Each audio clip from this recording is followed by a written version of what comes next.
tous, bienvenue, mesdames, messieurs. Promotion de la femme en queue d'engagement renouvelé du centre du Bénin révélé. La récente prise de parole officielle de Patrice Talon le 31 juillet dernier n'aura pas été une occasion en moins pour un clin d'œil à la jeune féminine. Et bien au contraire, la pas belle lui aurait été faite en termes de priorité d'action du gouvernement.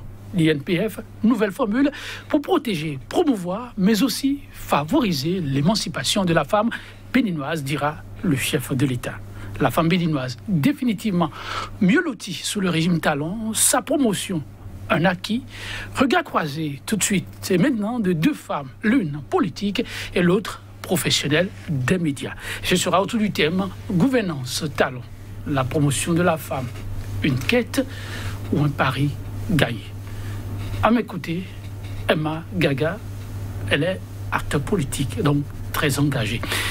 Madame Emma Gaga, bonjour à vous. Bonjour. Merci de répondre à notre invitation. C'est moi qui suis honorée d'être là. En tout cas, le plaisir est partagé. En face de vous, une autre femme, Nelly Dodinou, c'est son nom. Apolitique, elle est journaliste, analyste. Madame Nelly Dodinou, bonjour à vous. Bonjour, Joël. Merci de répondre à notre invitation. C'est un plaisir. Alors, le 30 juillet, il n'aura échappé à personne ce clin d'œil aux femmes béninoises. Mieux, ce fut un engagement du chef de l'État à batailler afin que la promotion soit une réalité. Mieux, la protection de la femme.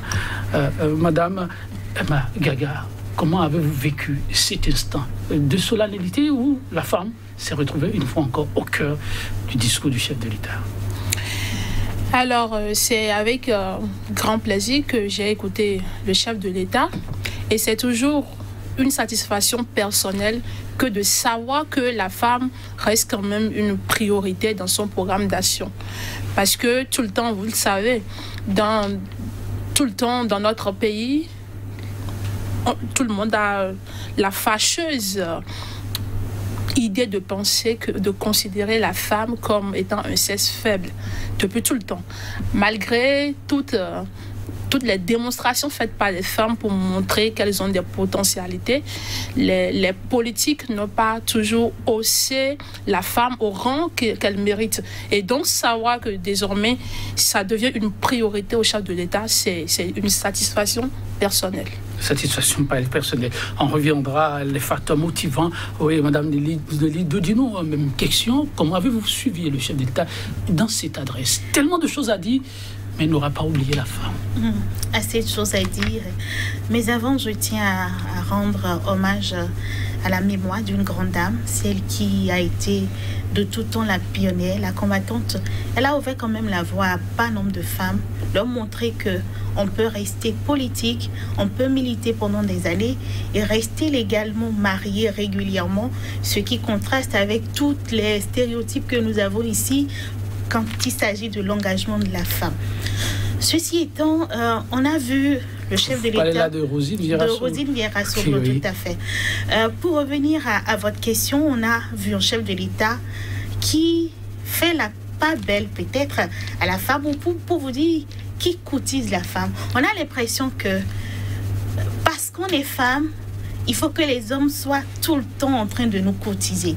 C'est-à-dire, c'est des promesses sur des promesses. Voyez-vous, depuis 30 ans, que nous sommes dans le renouveau démocratique et que la femme béninoise a prouvé qu'elle pouvait rester dans l'arène politique, militer, gravir les échelons, devenir députée et tout ce que vous voulez. On constate véritablement que ça n'a pas pris. Les ONG ont fait le pas et continuent d'en faire. Elles ont tellement travaillé, plein de programmes, je ne vais pas mettre à citer les programmes, pour que la femme béninoise puisse participer aux instances de prise de décision.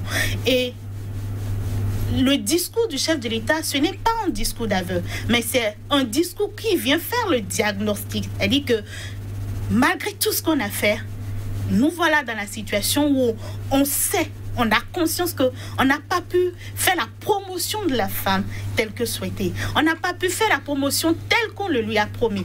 Parce que chaque fois, quand un gouvernant vient aux affaires ou quand il a envie d'accéder au pouvoir politique, on fait un clin d'œil à la femme, on leur rassure, on dit, bon, vous êtes la plus forte en matière de démographie. On a besoin de vous. C'est comme une échelle. On monte, on grimpe. Et une fois, on dit, bon, dès que je serai là-bas, je vais. Mais une fois sur place, on se rend compte que malgré les pouvoirs de nomination des chefs de l'État, du chef de l'État qui nomme, c'est lui qui nomme les ministres. Donc, on sent que une très petite part est réservée à la femme. Donc, dans ce discours, moi, je constate juste qu'il fait son diagnostic, il fait un aveu par rapport à la promesse qu'il avait faite à toutes les femmes en 2016, en 2021, parce que après 2021, moi je m'attendais à avoir un gouvernement peut-être avec 10 ou 12 sur les 23 que nous avons comme ministre, mais malheureusement le résultat n'y est pas. On y revient. Madame Emma, est-ce qu'on peut dire que c'est plutôt un discours de regret ou d'engagement? Votre vis-à-vis dit qu'elle a vu plutôt un chef qui vient une fois encore courtiser les femmes. C'est vrai que c'est le premier discours, message à la nation pour son second quinquennat, mais est-ce qu'on peut le percevoir vraiment sous cet angle-là? Alors moi, je dirais que j'ai écouté un discours de réengagement. De réengagement, puisque on pensait bien qu'avec le président Talon, on aurait une meilleure revalorisation des femmes sur l'échiquier politique. Vous dites on pensait. Oui, meilleure on pensait. Revalorisation. On ne l'avez pas eu? Non, nous sommes restés sous notre soif. On n'a pas, les attentes n'ont pas été vraiment comblées sur ce point de vue-là. Et donc, moi, j'ai aperçu dans le discours un nouveau réengagement pris vis-à-vis des femmes. C'est ça. C'est cette lecture que je fais. Je ne serai pas totalement contre l'avis de Nelly qui pense que c'est un aveu. Oui, c'est vrai, le chef de l'État à un moment donné s'est rendu compte que les promesses n'ont pas forcément tenu leurs fruits et qu'il reste des choses à faire, que le bilan n'est pas tout à fait élogieux. Et donc, il a fait son analyse, il a vu qu'il était quand même question alors de reconsidérer toutes les promesses qui ont été faites dans ce domaine-là. Et moi, j'ai surtout perçu une nouvelle volonté de redéployer toutes les énergies dans le domaine. Ok, un nouvel engagement du chef de l'État à redéployer les énergies pour que les attentes soient cette fois-ci comblées. Alors le chef de l'État, avant de revenir vers Mme Nelly Dodinou, a pris comme pilier pour permettre à la femme de se retrouver amplement l'INPF, l'Institut national pour la promotion de la femme. Alors c'est un pilier qui pourra permettre vraiment à la femme capable de pouvoir s'extérioriser, s'exprimer comme cela se doit. J'ai beaucoup aimé la précision nouvelle formule que le chef de l'État a ajoutée à l'Institut. Parce que vous savez, il y avait déjà une institution, je crois, qui était censée s'occuper de tout ce qui concerne la protection des droits de femmes, de la lutte contre les abus et toutes sortes de discriminations. Et nous avons vu que c'était une institution de plus qui n'a pas vraiment porté de fruits.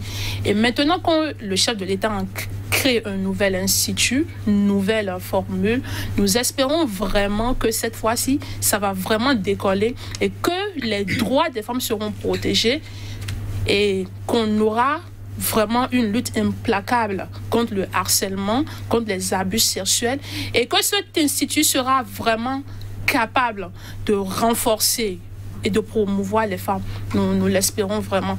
Tout ce que je crains, c'est que la nouvelle formule qu'on attribue à cet institut porte et soit vraiment efficace et qu'on sente désormais qu'au Bénin, effectivement, la promotion des femmes est un engagement réel pris et vraiment observable dans la pratique. Que ça ne reste pas des paroles théoriques, des promesses à ne pas en finir et qu'à la fin, nous n'ayons véritablement aucune preuve probante, aucune preuve palpable que l'Institut a vraiment fait les preuves pour lesquelles il a été créé. Ah oui, à César ce qui est à César. Il faut souligner que l'Institut, sous sa forme ancienne, a manqué aussi de béquilles pour pouvoir travailler comme cela se doit.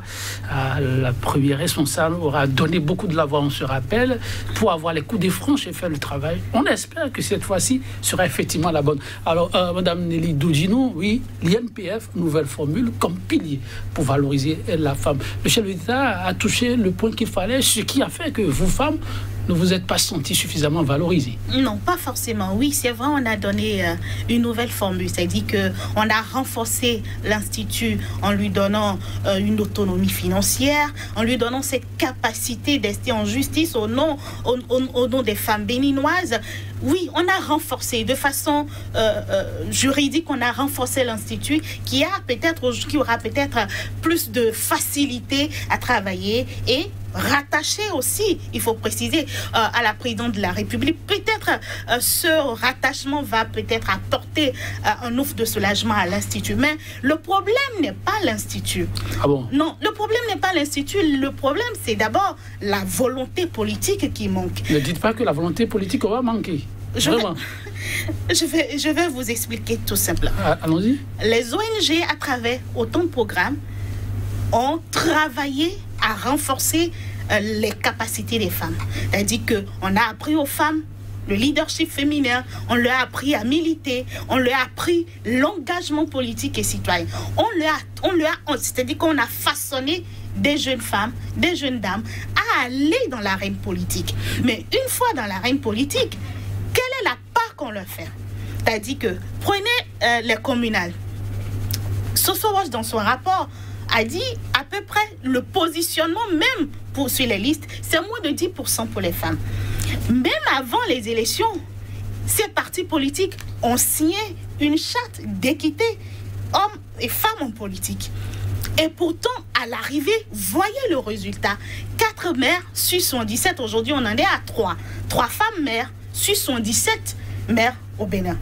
Allez à l'Assemblée nationale, elles sont 6 sur les 83. Allez au gouvernement, elles sont 6 sur les 23. C'est là où se retrouve l'engagement politique. Parce que une chose est de vouloir promouvoir la femme, de mettre dans les instituts. Les ONG ont fait leur travail en amont, mais en aval, il revient aux politiques de positionner la femme, de le promouvoir. Quand je dis que le président a la capacité de nommer, c'est son rôle, c'est son pouvoir. S'il nomme 20 ministres femmes, ça posera un problème aux Béninois. Mais non, s'il nomme des directeurs de cabinet de la présidence une femme, ça vous poserait un problème. Mais non, si dans tout ce qu'il y a comme organisme ou institution de la République, à la RAC, je ne sais pas, ou encore au Conseil économique et social, des femmes, ça vous poserait un problème? Non. Donc, tout part de la volonté. Et la volonté même politique, voilà la preuve. Parce que le président de la République, son Excellence Patrice Talon, a décidé d'osser une femme au rang le plus élevé des postes politiques au Bénin, ça a été fait. Aujourd'hui, Madame Talata Zimé, elle est vice-présidente de la République du Bénin. Juste par la volonté politique du président de la République. Ce qui voudra tout simplement dire, si le président de la République, avec son gouvernement, voudrait hausser la femme à des instances de prise de décision très élevées, ça se ferait. Mieux, quand on descend au niveau des communales, au niveau des élections législatives, les 2 blocs qui soutiennent le chef de l'État, il aurait suffi au président de la République de jouer de son leadership, je ne vais pas parler de pression, de son leadership, pour faire promouvoir plus de femmes au sein de ces listes-là, qu'on les positionne mieux, pour qu'au niveau de l'Assemblée nationale, on se retrouve peut-être avec une vingtaine, une trentaine de femmes, ça ne ferait aucun problème aux Béninois. Mieux, ça nous positionnerait dans la liste ou sur la liste de ces pays-là qui promeut la femme, et sans difficulté. Donc je reviens pour dire, tout part de l'engagement politique. Les ONG auront tout fait. Vous, médias, tout ce qu'il y a comme institut, vous pouvez parler de la promotion de la femme du matin jusqu'au soir, tant que la volonté politique. Et quand on parle de la volonté, il faut passer à l'action. Parce que tout le temps, on vous dit, on va vous promouvoir. C'est pour ça que je parlais on cotise tout le temps la femme. Je ne sais pas si c'est parce qu'on est femme et qu'il faut nous cotiser tout le temps, qu'on est dans ce rôle avec nous. Est-ce que ça vous gêne de vous sentir un peu cotisé? Oui, mais c'est comme vous promettez le mariage à une femme. elle est avec vous. Vous dites, ma chérie, oui, bon, je vais te marier. Elle attend. Vous venez chaque fois le soir lui offrir une fleur, des cadeaux. Et peut-être 20 ans après, elle attend toujours pour que vous la mariez. Voilà à peu près ce que nous vivons en tant que femmes au Bénin. C'est-à-dire qu'on nous a préparé à faire la cuisine, à entretenir la maison, nous a donné les outils nécessaires pour garder un foyer. Mais on attend toujours le prince charmant qui nous dit, oui, je viens, hein, sois là, relax, je travaille pour toi, on va se marier bientôt, je suis dans les préparatifs et je risque d'avoir les cheveux blancs. Honnêtement, pensez-vous que c'est comme ça se joue avec vous? Que la volonté politique manque à ce point? Vous savez, la volonté politique, elle est en deux phases. Il y a ce qu'on promet et il y a ce qui est concret sur le terrain. Moi, je crois franchement que le nouvel institut est une volonté plus forte aujourd'hui. Je me permets de le croire, évidemment. Puisque je considère que cet institut va jouer une pression derrière les forces politiques quant à la promotion et à la protection des droits de femmes. Je crois que ça vient à point nommé dans le cas où ça sera vraiment un institut de pression qui sera toujours derrière l'exécutif, derrière les grands leaders de partis politiques, pour toujours s'orner du glas quant aux positions des femmes. Donc, c'est vrai que le chef de l'État a cette volonté de mieux faire. Mais maintenant, à toutes les personnes qui seront dans cet institut, il est de leur rôle aussi de jouer à une certaine veille pour que ça ne soit pas des promesses à ne point en finir, mais de véritables acquis en faveur des femmes. Parlons justement de cette promotion, Mme Nelly Dugino a parlé surtout de l'aspect politique. Et c'est vrai qu'il y a eu quelques faits qui retiennent l'attention. J'aimerais qu'on apprécie un peu avoir vos regards. Est-ce que c'est la femme ou bien c'est vous-même? Je prends le cas du plateau, Mme Fabon, pour ne pas la nommer, qui a perdu son fauteuil et il faut rebeloter. Ça, c'est la reine politique, il faut rebeloter. Et il n'y avait que deux formations qui devraient décider de son sort. Elle revient ou elle ne revient pas, ou bien une autre femme. C'est vrai, finalement, on s'est rendu compte que c'est un homme qui a été positionné à sa place. La faute a été au parti politique là, ou bien c'est elle qui a manqué de leadership, et je ne dirais pas singulièrement elle, les femmes qui appartiennent à ces deux formations, UPBR, qui ont manqué de leadership pour qu'on retrouve une femme, et finalement, c'est un homme qu'on retrouve. Vous savez, au fond des choses, il y a des deals qui se mènent sur place, des deals entre partis politiques. À un moment donné, je crois que la proposition de la mairie à Mme Kara n'a pas connu d'assentiment, n'a pas eu la majorité des acteurs des deux différents partis. Ils ne sont pas arrivés à s'entendre sur le choix qui était d'abord porté sur Mme Kara et qui, en fin de compte, n'a pas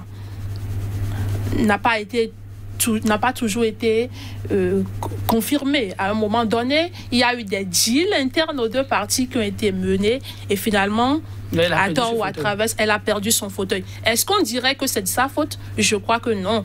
Ça ne dépendait pas d'elle. Est-ce que c'est la faute aux partis politiques? Je dirais oui, ils pouvaient mieux s'entendre entre eux. Les leaders de ces partis politiques pouvaient s'entendre si tant est-il vraiment qu'ils voulaient que la mairie soit féminine. C'est ça. Vous, en tant que femme, et surtout politique, comment avez-vous observé cette scène-là? Une femme EGT, et finalement, deux formations qui soutiennent la même personnalité, qui ont des visions complémentaires et qui ne sont pas parvenues à promouvoir la femme, parce que c'était une occasion donnée. Comment vous l'avez vécu? Est-ce qu'il y a eu un débat entre femmes à cette occasion? Ça m'a beaucoup attristé, parce qu'on était fiers.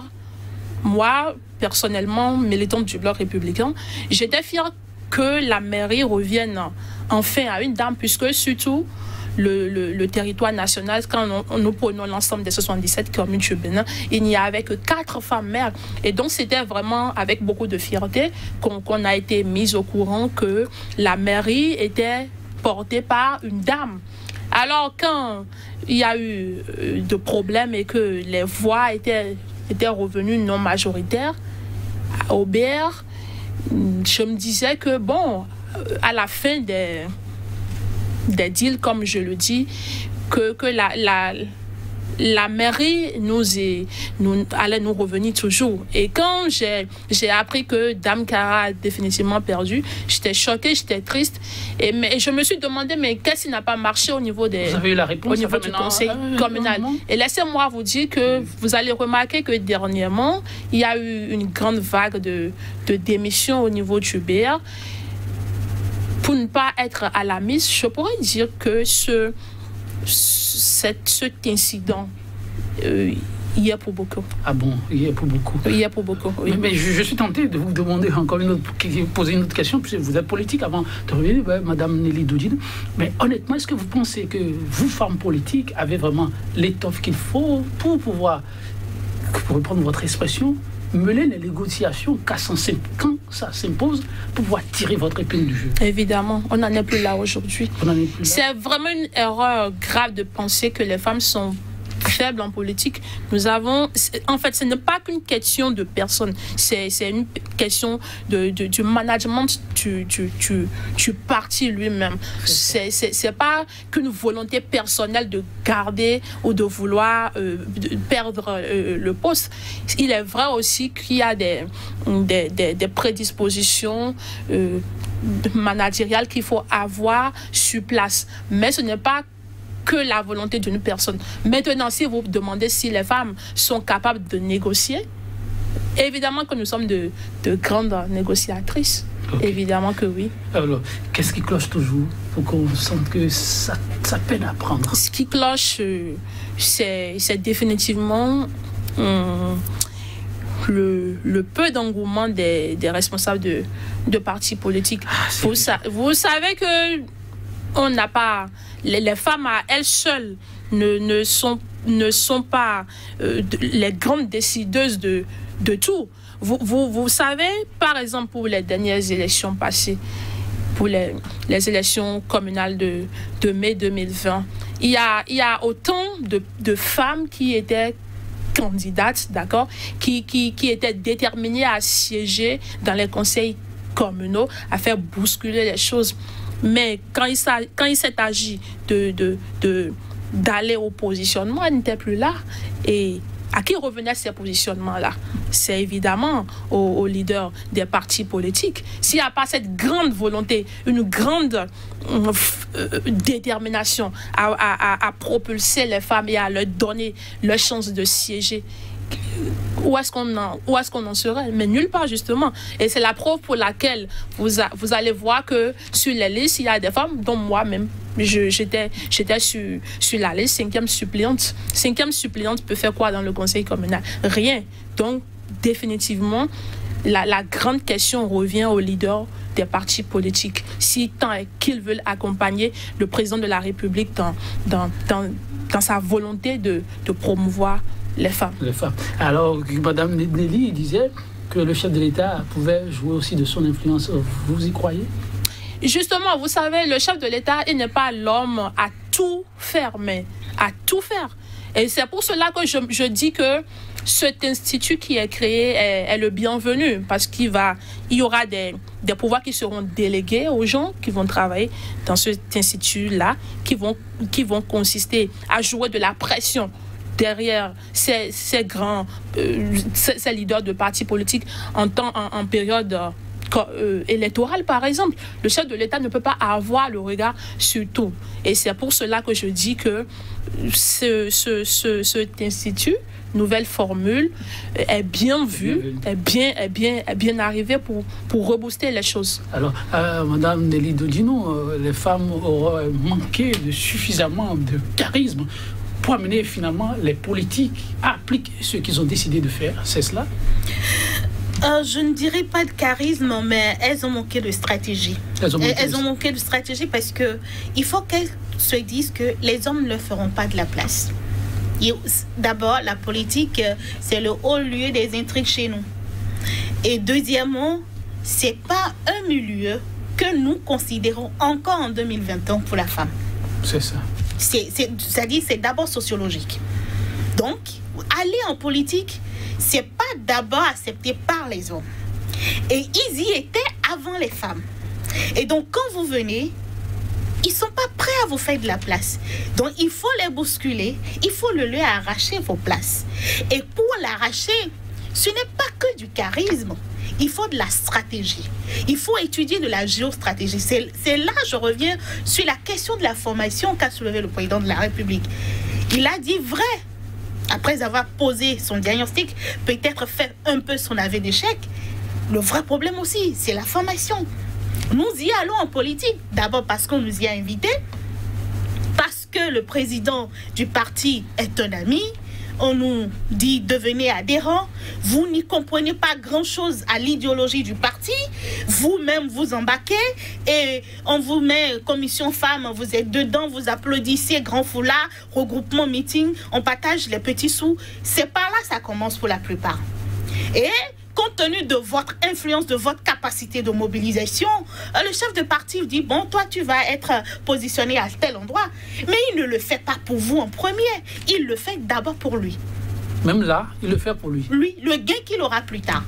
Donc, tant que ce serait dans ça, dans ce rôle secondaire, elles ne pourront pas atteindre leur objectif. D'où la nécessité d'apprendre ce que c'est la politique. C'est une science. Apprendre la géostratégie. La géostratégie, c'est d'abord une formation commune à tous parce que, hommes comme femmes, ils y manquent. Déployer sa capacité sur un terrain politique, déjouer les intrigues, il faut une formation. Il faut y aller à cette école-là. Aller à cette école, comprendre les poids politiques en présence dans sa localité, avec qui il faut travailler, identifier les pôles stratégiques. Donc tout ça revient à la formation. Parce que si on doit toujours se laisser au bon vouloir du chef de parti pour vous positionner, ça ne viendrait pas. Puisque lui n'a pas intérêt à vous positionner. Le fait même que vous émergez au sein de son parti, il se sent menacé.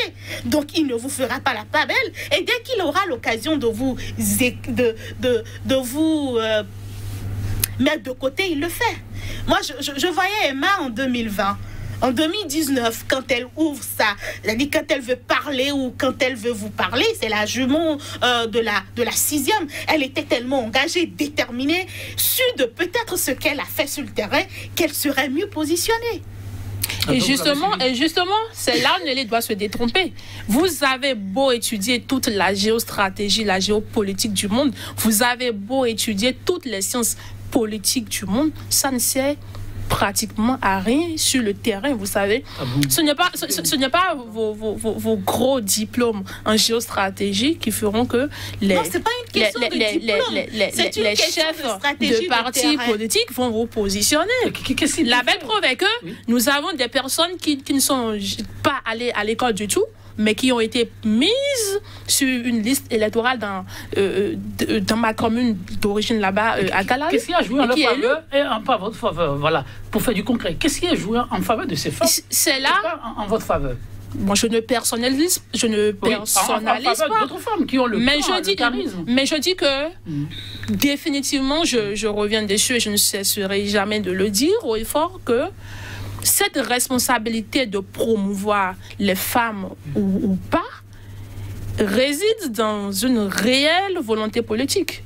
Vous voyez, ce sont eux qui vous mettent ou pas sur la liste. Ce sont eux qui font leur commission pour désigner. Dire que même si vous avez l'aptitude requise, on peut vous regarder.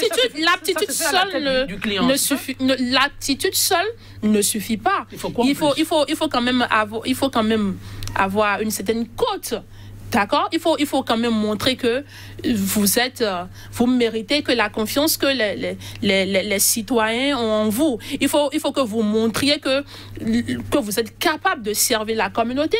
Il y a enfin. Donc une fois encore, c'est un problème au niveau de la femme. Non. Ce n'est plus forcément le leader, vous avez dit. Non, pas du tout. Ah, non, bon. Je voulais mettre un peu de bémol dans ce que Nieli dit.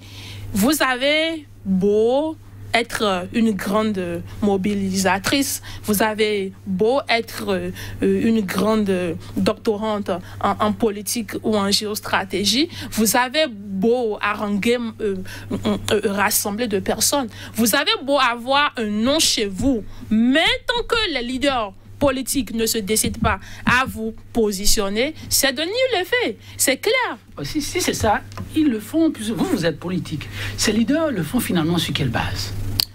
Bien, ils ont certainement, mais je crois, surtout avec ce clou que le chef de l'État vient d'enfoncer, avec la création de l'Institut, que désormais, il y a beaucoup de choses qui vont quand même changer. Mais maintenant, le désormais, oui, puisqu'on est en diagnostic, qu'est-ce qui a souvent motivé le choix de ces leaders si ce ne sont pas les aptitudes des femmes? Vous savez, il y a un certain nombre de critères, je suppose, que seuls maîtrisent, parce qu'ils ne peuvent pas s'asseoir devant nous et nous dire concrètement en quoi les autres sont meilleurs que nous. Ils ne sont pas capables de nous dire en quoi les autres sont meilleurs que nous. Puisque d'ailleurs, longtemps, nous avons servi de charpente à ces présidents de clubs électoraux pour mobiliser jeunes. Par le passé, c'était des présidents de clubs électoraux. Les choses ont changé désormais, non? Justement, j'en viens là.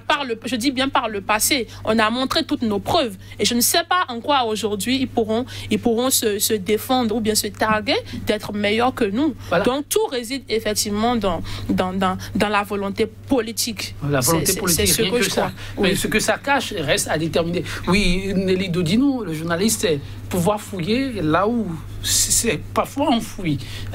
Qu'est-ce qui fait la différence entre ces femmes, parfois capables, mais qui ne sont pas promues, et celles qui ne sont pas forcément à la hauteur, mais qui sont promues? D'accord. On a dit, en faisant le diagnostic, on a parlé du pouvoir politique, de la volonté politique. Oui. Mais après ça, nous sommes journalistes. Oui. On investit, on écoute les gens. Il y a le pouvoir de l'argent politique. Attention. Elle dit que au Bénin encore, c'est au plus offrant. Je ne vais pas citer des noms, on a entendu. Non, on est dans la généralité, oui. On a entendu dire que pour avoir un positionnement sur telle liste, il faut payer tel nombre de millions. Écoutez, même après la réforme du système partisan. Vous savez, même après la réforme du système partisan, c'est la première expérience. Oui. Et on n'a pas forcément les données. Okay. Mais pour les quelques-uns que j'ai écoutés, quoi qu'on dise, le pouvoir de l'argent a existé pendant ces élections. Et deuxièmement, il y a quelques influences. C'est ça. Il y a quelques influences de celui qui est au-dessus de vous. Mais tout réside dans la volonté politique. Moi, dans mes activités, j'ai eu à coacher des femmes dans cet engagement politique, à travailler à cela. Mais à l'arrivée, c'est deux cas. Soit on constate qu'elle a vraiment le vent en poupe, qu'elle est en train de mobiliser, d'avoir assez d'adhérents. Parce qu'elle a dit qu'avoir des adhérents est différent de celui qui va voter pour vous. L'adhérent, c'est celui qui est convaincu de votre cause et qui va vers d'autres personnes, rallier ces personnes vers vous. On l'écarte d'office. Parce qu'on se dit, mais si on la laisse partir, peut-être dans quelques années, je ne vais pas retrouver mon poste. C'est ça. Deuxième chose, on se dit, bon, elle n'a pas suffisamment de moyens. Parce que quand vous allez en politique, c'est là aussi le vrai problème. Les ONG forment, éduquent, façonnent la femme au leadership pour quand même être prête. Mais une fois dans la réalité, c'est que faire une activité politique, c'est beaucoup de moyens. D'abord pour votre propre visibilité. Réaliser des émissions, ça a un coût. Tenir des réunions, ça a un coût. Faire des activités pour votre propre visibilité, travailler votre base, ça a un coût. Elles sont combien à avoir des sources de revenus capables de supporter ces coûts-là? C'est encore là le problème. D'où peut-être dans la nouvelle formule de l'Institut, ce serait de prévoir le financement des activités politiques de la femme. Parce que si on ne fait pas ça, on aurait beau avoir l'Institut, mais on n'aurait pas le résultat. Donc ça se résume en 2 choses ou 3. La formation pour préparer la femme au leadership féminin, à l'engagement politique, lui apprendre la géostratégie, contrairement à ce qu'elle m'a dit. Ce n'est pas une question de théorie. Il faut savoir sur quel cible travailler. Quand ils savent jongler, comme vous le dites, il faut aussi apprendre comment jongler. Jongler comme les hommes. Comme les hommes. C'est une jungle. En fait, évidemment que quand tu es en politique, quand tu es une femme en politique, c'est que forcément, tu es une jongleuse. N'est pas dans le milieu qui se réveille de son lit et qui voudrait y aller. Non. Si tu dis que tu milites, que tu es une militante de parti politique, c'est forcément que tu sais jongler, que tu sais dribbler et que tu es capable de donner des coups et autant capable d'en recevoir. Donc ce n'est pas un jeu. Et quand on parle de formation, moi je crois que il faut y revenir souvent. C'est vrai que nos partis politiques priorisent la formation aux dames. Ce n'est pas inutile. Et chez nous, dans mon parti, nous avons une organisation des femmes du Bloc républicain. Alors, oui. On va aller à quelques illustrations en dehors de celles que j'avais évoquées. J'ai manqué de demander l'avis de Nelly, mais on reviendra sur les autres aspects. Récemment, on a applaudi ce qui, pour certains, pourrait être assimilé à un non-événement, mais quand même, il faut le saluer. Une formation conduite par une femme et qui finalement a changé demain. Et ensuite, on a vu une femme, l'UDBN, pour ne pas nommer la formation politique, une femme qui, à un moment donné, a dû passer la main pour que la relève soit assurée par une femme. Mais coup de tonnerre, quelques jours après, et cette femme a été déclarée non apte à conduire le navire UDBN à bon port. C'est celle-là qu'on doit en faire la lecture qui s'impose. En termes de valorisation de la femme, comment vous l'appréciez? Alors, personnellement, je ne compte pas m'ingérer dans... Non, c'est le regard de leader. Voilà. Dans l'organisation de partis politiques de dames prudentiaux. Mais personnellement, ce que je pense, c'est que lorsque vous êtes présidente d'honneur d'un parti qui se veut comme être celui de l'éclat des femmes, je crois qu'il faut vraiment avoir certaines caractéristiques. Parce que tous les regards sont d'office braqués sur vous. Vous avez vu quand la nomination a été faite, on était tous contents. On était tous contents de ce que finalement la présidente délègue. Maintenant, si arrivé à un moment où vous êtes la cible de tous les regards et que vous ne prenez pas sur vous, vous n'avez pas assez de patience pour gérer vos problèmes de façon interne et que d'office, on doit voir encore sur la scène publique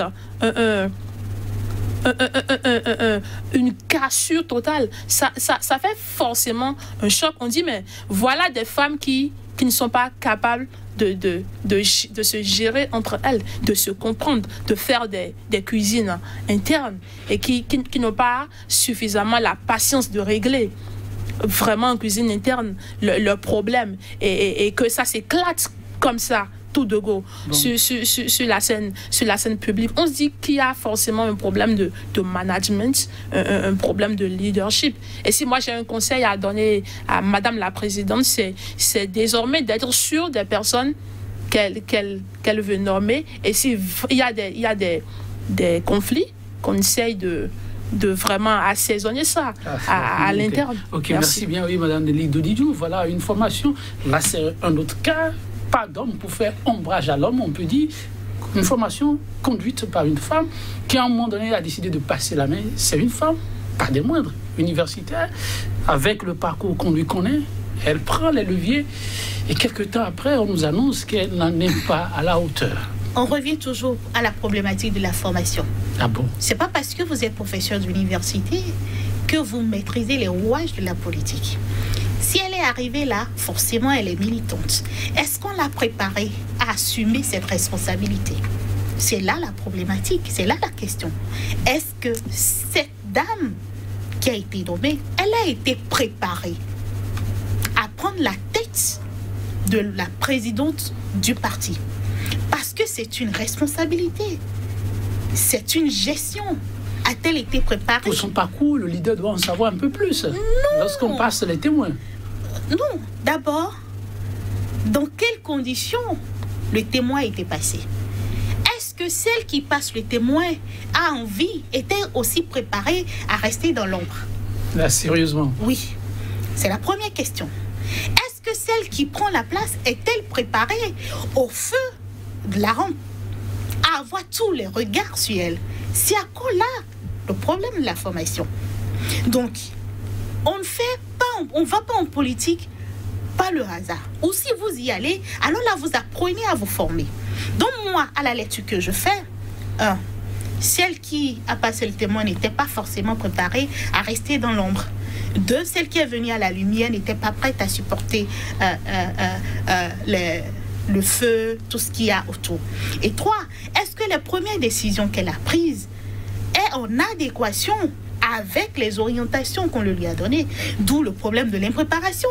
Parce que si vous préparez votre dauphin, c'est un aveu d'échec, c'est un échec pour Dame Prudencio.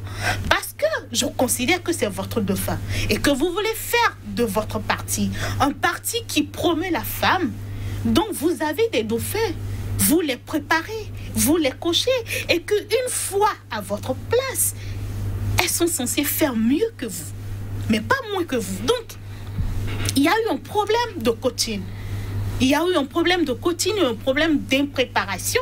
On reste donc dans la généralité avec les exemples. On va se séparer sur ce cas-ci avant de se projeter dans l'avenir pour la question de la promotion de la gente féminine. Oui, Madame Nelly Dodinou, je reste avec vous.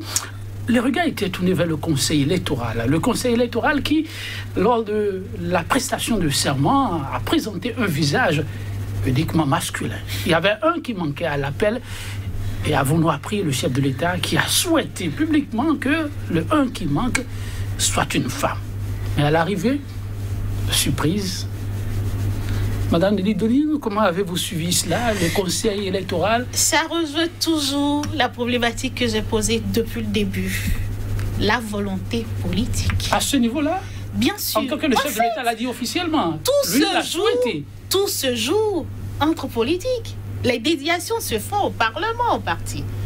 Est-ce qu'on est d'accord? Si. Donc, tout dépend de votre volonté à promouvoir la femme. C'est-à-dire que voilà même des circonstances où la femme n'a pas besoin de dépenser pour être élue. Oui. Des circonstances où elle n'a pas besoin de se dépenser juste par la volonté de quelques-uns ou ceux qui sont les détenteurs du pouvoir de la désigner. Ils ne l'ont pas fait.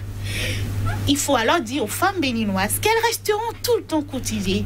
Parce qu'au moment des prises de décision, voyez le résultat. Il faudra apprécier les choses à l'arrivée de ce qu'on dit, des promesses qu'on fait et des actions qu'on pose. Donc, elle restera pour le moment encore l'éternelle femme qu'on coudisse tout le temps. Madame Emma Gaga, sur cette question, comment l'avez-vous vécu? C'est une honte, c'est une honte. Et c'est comme ça, nous faisons toujours dans ce pays-là où on parle beaucoup, mais on ne fait rien. On espère vraiment que l'engagement du chef de l'État sera le déclic parfait pour vraiment booster les choses et arrêter cette tricherie-là, parce que j'appelle ça de la tricherie. Les femmes compétentes, c'est pas elles qui manquent dans notre pays. Il faudra vraiment les promouvoir effectivement au lieu de jouer toujours à l'hypocrisie. Votre conclusion?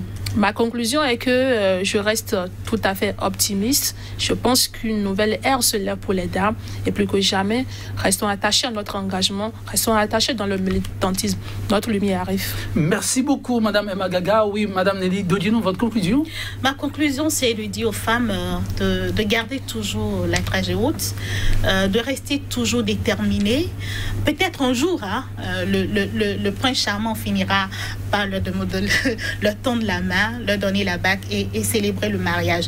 Mais pour ça, il faut rester tout le temps en alerte, mettre la pression qu'il faut, utiliser la stratégie qu'il faut. Merci. Merci à vous, Madame Nelly Dodino. Merci à vous, Madame Emma Gaga. On vous fous compagnie sur cette citation d'un homme, Napoléon Bonaparte. Quand on veut, on peut. Et quand on peut, on doit. Bonne méditation chez vous. Et à très bientôt. Merci.